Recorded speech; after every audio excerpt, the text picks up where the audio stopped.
कबीर अपनी बीवी और दोनों बच्चों के साथ अपनी पुरानी फार्म हाउस पर पिकनिक मनाने जा रहे थे। रास्ते में जब ये सभी एक ढाबे पर रुकते हैं तब उनकी मुलाकात बनरस नाम के एक आदमी से होती है जो इंसानी रूप में शैतान है। वह लड़कियों को वशीकरण की मदद से अपनी वश में कर लेता है और उन्हें अपनी अड्डे में लाकर उनकी बलि दे देता है। इस बार उसकी नजर कबीर की बेटी जानवी पर है। जब कबीर चाय की टोकन लाने जाती है तब उसके पास पैसों के खुले न होने के कारण कबीर को टोकन नहीं दिया जाता। इसका फायदा उठाते हुए बनरस उन्हें चाय ला कर देता है और उनके साथ करीबी बनाने लगता है। बातों ही बातों में बनरस कबीर के पूरे परिवार के बारे में जानने लगता है। यहाँ उसे पता चलता है कि जानवी जो कबीर की लाडली बेटी है उसे डाइटिंग करना बहुत पसंद है। वह कभी भी ऑयली खाना नहीं खाती है और इसका फायदा उठाते हुए बनरस जानवी को एक अजीब सा लड्डू खाने देता है और जैसे ही उसने वह लड्डू खाया तभी उसे अजीब सा महसूस होने लगता है और बनरस अपना कमाल दिखाना शुरू कर देता है और जानवी को ऑयली परांठा खाने के लिए कहता है। इसके बाद जानवी धीरे धीरे ना चाहते हुए भी पूरी परांठा खा लेती है। परांठा खत्म करने के बाद जब जानवी गाड़ी में बैठी होती है तभी वह बनरस यानी शैतान आ जाती है।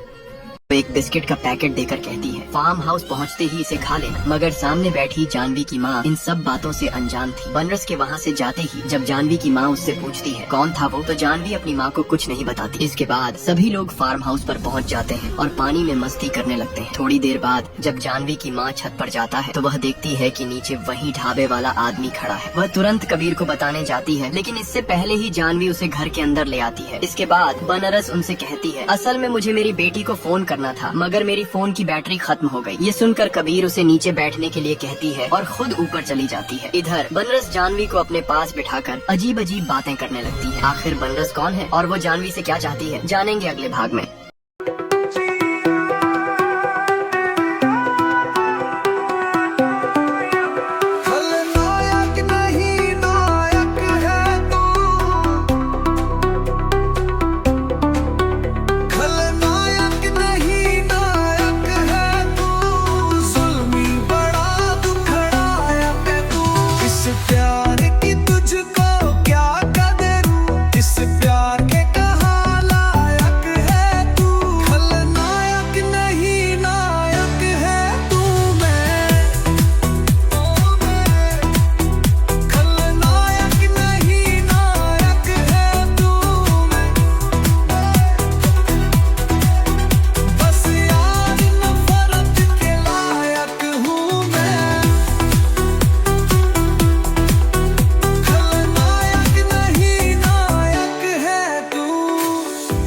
तबीयत तो रंगी है पर तू मोहब्बत की तौहीन है। कुछ भी नहीं याद इसके सिवा, ना मैं किसी का ना कोई मेरा।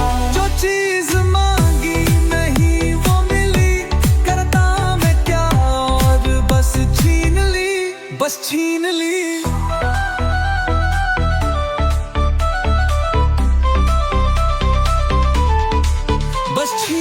मैं भी शराफत से जीता मगर मुझको शरीफों से लगाता था डर। सबको पता था मैं कमजोर हूँ, मैं इस साली आज कुछ और हूँ, कुछ और हूँ, कुछ और हूँ।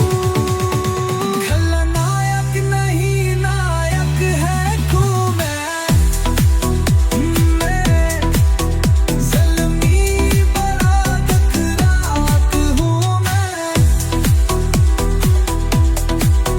बस यार नफरत के लायक हूँ मैं। खलनायक नहीं नायक है तू, मैं कितने खिलौनों से खेला है तू, अफसोस फिर भी अकेला है तू।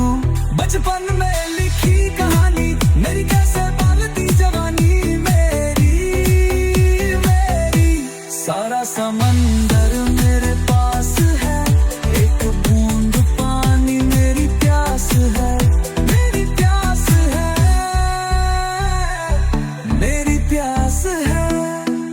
देखा था मान ने कभी प्यार से, अब मिट की वो भी संसार से। मैं बोल